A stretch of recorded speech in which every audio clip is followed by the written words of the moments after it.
नमस्कार दोस्तों, wealth sky के एक और नए इंटरेस्टिंग वीडियो में आप सभी लोगों का स्वागत है। मेरा नाम है सुधीर और आज का दिन है संडे और दिसंबर 1 और फाइनली यहाँ पे एनएससी की तरफ से एक और बैड न्यूज़ यहाँ पे आ गई है।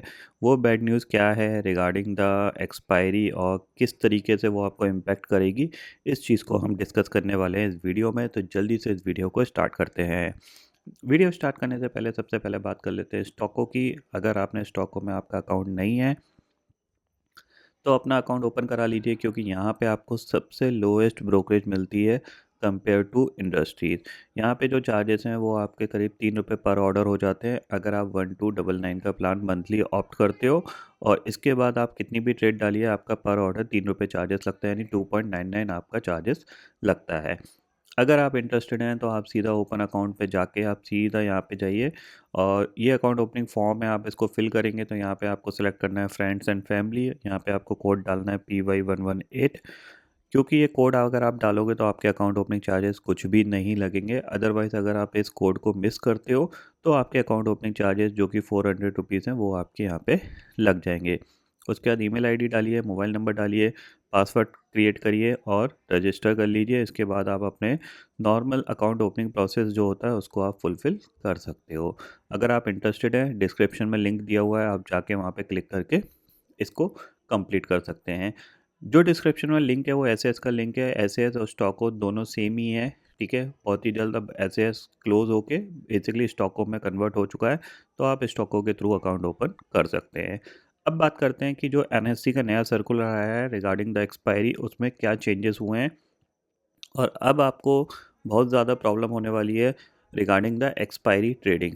अभी तक क्या हुआ था कि जैसा कि न्यू जो सेबी का सर्कुलर था, उस सर्कुलर के बाद यानी सेबी के जो न्यू सर्कुलर था उसमें ये डिसाइड किया गया था कि एवरी एक्सचेंज एक ही वीकली एक्सपायरी होगी, ठीक है। यानी हर एक्सचेंज की एक ही एक्सपायरी होगी वीकली। वो एक्सचेंज सेलेक्ट कर सकता है कि कौन सी होनी चाहिए। तो एनएससी ने अपना निफ्टी सेलेक्ट किया था और बीएससी ने अपना सेंसेक्स सेलेक्ट किया था, ठीक है। अब इसमें क्या था कि बहुत सारे लोगों को, तो जैसा कि दोस्तों मैं आपसे बात कर रहा था कि रिगार्डिंग न्यू रूल जो सेबी का आया था जिसमें कि every exchange having a single weekly expiry, तो यहाँ पे एनएससी ने अपना निफ्टी सेलेक्ट किया था और बीएससी ने अपना सेंसेक्स सेलेक्ट किया था। तो उसके बाद क्या हुआ कि जब ये सिलेक्शन हुआ तो कहीं ना कहीं ये चीज़ का अंदाज़ा लगाया गया था कि जो मंथली वाली एक्सपायरी होंगी यानी जो लास्ट वाली एक्सपायरी होंगी हर इंडेक्स की, मतलब जैसे आपका बैंक निफ्टी हो गया, फिन निफ्टी हो गया, मिड कैप निफ्टी हो गया, निफ्टी नेक्स्ट 50 हो गया, इनकी सारी एक्सपायरी एज़ यूजुअल जैसे हो रही थी वैसे ही होंगी। यानी मिड कैप की आपको मंडे दिखाई देगी, फिन निफ्टी की आपको ट्यूसडे दिखाई देगी, ठीक है। फिर निफ्टी की आपको ट्यूसडे दिखाई देगी, ऐसा लोग प्रिडिक्ट कर रहे थे, ठीक है। और बैंक निफ्टी की आपको वेनसडे दिखाई देगी, बाकी निफ्टी आपका थर्सडे हो गया और फिर फ्राइडे आपका सेंसेक्स हो गया था, ठीक है। इस तरीके से आपका यहाँ पे लोगों ने प्रिडिक्शन लगाया था कि जो मंथ एंड वाली एक्सपायरी आएगी उसमें हमें पाँचों दिन एक्सपायरी प्ले करने का मौका मिलेगा, तो वहाँ पे हम ट्राई कर सकते हैं। बट नया सर्कुलर जो एनएससी का आया उसमें उन्होंने पूरी डेट्स चेंज कर दी हैं। अभी तक आप ये सोच रहे थे कि मंथ एंड में जो एक्सपायरी होगी वो 5 दिन की 5 एक्सपायरी होंगी, ऐसा नहीं है। एनएससी ने क्या किया, अपना mid cap Nifty, fin Nifty, bank Nifty और निफ्टी नेक्स्ट 50 सबकी एक्सपायरी थर्सडे की कर दी है, यानी लास्ट मंथ ऑफ थर्सडे में सारी एक्सपायरी हो जाएंगी। यानी निफ्टी के साथ मंथली एक्सपायरी में निफ्टी के साथ और भी इंडेक्स यहाँ पे एक्सपायर होंगे। उनको सर्कुलर में देख लेते हैं किस तरीके से चेंज किया है। तो बेसिकली अब आपके पास 4 ही वीकली एक्सपायरी हैं। अभी तक हम ऐसा सोच रहे थे कि हमारे पास लगभग सिर्फ 3 वीक ऐसे निकलेंगे जिन पे हमारे पास कोई वीकली एक्सपायरी, यानी निफ्टी को छोड़ के बाकी किसी की वीकली एक्सपायरी नहीं होगी, बट मंथली वाले में हमारे पास 5 दिन एक्सपायरी मिलेंगी। बट अब ऐसा नहीं है, क्योंकि यहाँ पे सर्कुलर पे ले चलता हूँ मैं आपको। ये एनएससी का सर्कुलर है और 29 नवंबर को ये आया है, ठीक है। इसमें क्या हुआ है बेसिकली, यहाँ पे आप देखोगे तो बेसिकली जो करंट देखो, bank Nifty monthly and quarterly expiry, last Wednesday of expiry month था करंट जो आपका सिचुएशन था, यानी करंट एक्सपायरी डे था वेनसडे।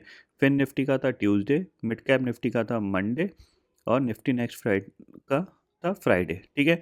ये पूरा चेंज कर दिया है अब लास्ट थर्सडे को, ठीक है? यानी आपका जो लास्ट थर्सडे होगा मंथली एक्सपायरी में, उसी ही दिन सारे ये कॉन्ट्रैक्ट एक्सपायर हो जाएंगे, ठीक है? There is no change in expiry date of Nifty monthly, weekly, quarterly, half yearly contract. यानी ये ऑलरेडी थर्सडे को ही थे, तो थर्सडे का थर्सडे ही होगा, उसमें कोई चेंजेस नहीं होंगे। कब से इफेक्ट हो जाएंगे? 1 जनवरी से ये इफेक्टिव लागू हो जाएंगे। और एक चीज़ यहाँ पे ध्यान रखिएगा कि जैसा कि अभी तक सोच रहे थे लोग कि मंथ एंड आएगा तो हमारे पास 5 एक्सपायरी होंगी, यानी मंडे भी होगी, ट्यूसडे भी होगी, वेडनेसडे भी होगी, थर्सडे भी होगी और फ्राइडे भी होगी। अब ऐसा नहीं है। अब आपको यहाँ पे सिर्फ निफ्टी की थर्सडे और फ्राइडे को एक्सपायरी मिलेगी हर वीक में, ठीक है? और जो एंड ऑफ द मंथ है उस दिन भी आपकी सिर्फ थर्सडे और फ्राइडे की ही एक्सपायरी होगी। थर्सडे की आपकी निफ्टी की होगी और फ्राइडे को आपकी सेंसेक्स की होगी। यानी ये एक और बड़ा बम खासकर एक्सपायरी ट्रेडर्स के ऊपर फोड़ दिया गया है, ठीक है? अब इसका इफेक्ट क्या मिलेगा? अब देखो इसका इम्पैक्ट यही मिलेगा, जाहिर सी बात है, जब 93% लोग लॉस कर रहे हैं तो कहीं ना कहीं जो 93% में से करीब करीब यहाँ पे 30 to 40% यहाँ पे एक्सपायरी ट्रेडिंग करना बंद कर देंगे। क्यों कर देंगे? क्योंकि अब लॉट साइज बढ़ गए, ठीक है? 26 दिसंबर के बाद न्यू लॉट साइज आपके हो जाएंगे, तो उसमें वैसे ही आपको मार्जिन ज़्यादा चाहिए होगा ट्रेड करने के लिए, यानी आपको कैपिटल ज़्यादा रखनी पड़ेगी। कैपिटल ऑलरेडी लोगों के पास कम है, तो वो क्या करेंगे अब सेकेंड हाफ का वेट करेंगे, यानी 12 बजे के बाद ट्रेड करेंगे। और अब एक्सपायरी दिन सिर्फ आपके पास 2, 4, 6, 8 दिन है। 8 दिन है, पहले 13 दिन एक्सपेक्ट किए जा रहे थे, अब 8 ही दिन है। तो 8 ही दिन में जब इंसान को 2 दिन 3 दिन लॉस हो जाएगा, तो वो धीरे धीरे मार्केट से कह सकते हैं यहाँ पे डिस्कनेक्ट होता चला जाएगा। और फिर उसको ज़्यादा इम्पैक्ट यहाँ पे वो सिर्फ सोच ही लेगा कि क्यों ना मैं इसको छोड़ देता हूँ, ठीक है ना? सिर्फ अब मार्केट में वही लोग काम करेंगे जो फुल टाइम ट्रेडर है। फुल टाइम ट्रेडर का मतलब ये है कि उनके पास कोई अदर ऑप्शन नहीं है सिर्फ मार्केट में काम करने के लिए। आइदर वो इक्विटी करें, फ्यूचर करें, ऑप्शन करें, ये उनको डिसाइड करना पड़ेगा कितनी कैपिटल से करें। ये चीज़ उनको दोबारा से, मतलब एक कह सकते हैं, अगर मैं ट्रेडर की भाषा में बोलूँ ना, अब आप दोबारा से ज़ीरो से स्टार्ट होगे, ठीक है? क्यों? क्योंकि अभी तक आपका जो लॉट साइज़ था वो 5 से 6 लाख का होता था, तो उस पे आप अपने सारी स्ट्रैटेजी को कैलकुलेट करते थे। आप अपना रिस्क रिवॉर्ड रेशियो को मेंटेन करते थे, आपको कितना रिस्क लेना है, कब लेना है, कैसे लेना है, ये सारी चीज़ें आप मार्केट की आप डायरेक्शन को अंडरस्टैंड करने में आपको हेल्प मिलती थी कि 2 दिन मार्केट साइडवेज़ चला गया है, अब एक मोमेंटम कर सकता है। अब ये सारी चीज़ें चेंजेस होती हुई दिखाई देंगी, क्योंकि मार्केट अब एक नई साइकिल बनाएगा। वो नई साइकिल कितने दिन में आपको समझ में आएगी, ये चीज़ आगे आने वाले दिनों में कह सकते हैं अंडरस्टैंड करनी पड़ेगी। यानी आपको हर स्ट्रेटेजी को अपना आपको दोबारा से कह सकते हैं एक इलेबोरेट करना पड़ेगा, आपको उसको अंडरस्टैंड करना पड़ेगा, आपको रिस्क समझना पड़ेगा उस स्ट्रेटेजी का। कितने दिन मार्केट में सर्वाइव कर सकते हो बैड फेज में? जब बैड फेज आता है, कंटिन्यू लॉसेस होते हैं 10 दिन 15 दिन, फिर एक अच्छा फेज़ आता है उसमें आप कितने रुपए बना सकते हो, वो सारी चीज़ें अब दोबारा से आपको इवैल्यूएट करनी पड़ेंगी, तब जाके आप मार्केट में काम कर पाओगे। यानी मेरी नज़र में अगर देखा जाए तो अब आपको दोबारा से ज़ीरो से स्टार्ट करना पड़ेगा। यहाँ पे थोड़ा बहुत आपका एक्सपीरियंस काम आ सकता है regarding the chart reading, regarding the level understanding, option chain data, इनके थ्रू आप अंडरस्टैंड कर सकते हो। बट यहाँ पे अब आपका स्ट्रैटेजी फ्रेमवर्क जो होगा वो दोबारा से आपको बनाना पड़ेगा। कहाँ पे कितना स्टॉप लॉस लेना है, कैसे लेना है, क्यों लेना है, बिकॉज अब प्रीमियम बहुत ज़्यादा हाई होंगे। क्योंकि मंथली सीरीज़ हैं तो बहुत ज़्यादा प्रीमियम हाई होंगे। जब मंथली सीरीज़ है तो उसमें क्या रेंज भी मंथ की बहुत ज़्यादा बड़ी हुआ करेगी। अब आपको कहाँ पे अपना स्टॉप लॉस देना है, कहाँ पे नहीं देना है, कहाँ पे होल्ड करना है, ये सारी चीज़ें आपको री-एवैल्यूएट करनी पड़ेंगी और फिर जाके आप सक्सेसफुली मार्केट में काम कर पाओगे।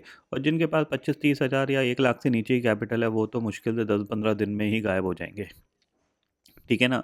तो ये चीज़ आप ध्यान में रखिएगा। तो ये न्यू सर्कुलर एनएससी की तरफ से आ गया है, जिसमें आपकी अब जो सारी एक्सपायरीज़ हैं अदर इंडेक्स की, वो लास्ट मंथ के थर्सडे को यहाँ पे हो जाएँगी। उसके बाद यहाँ पे कोई एक्सपायरी नहीं होंगी। मतलब सिंपल सी चीज़ है, हर महीने के लास्ट थर्सडे को आपको एक्सपायरी देखने को मिलेगी।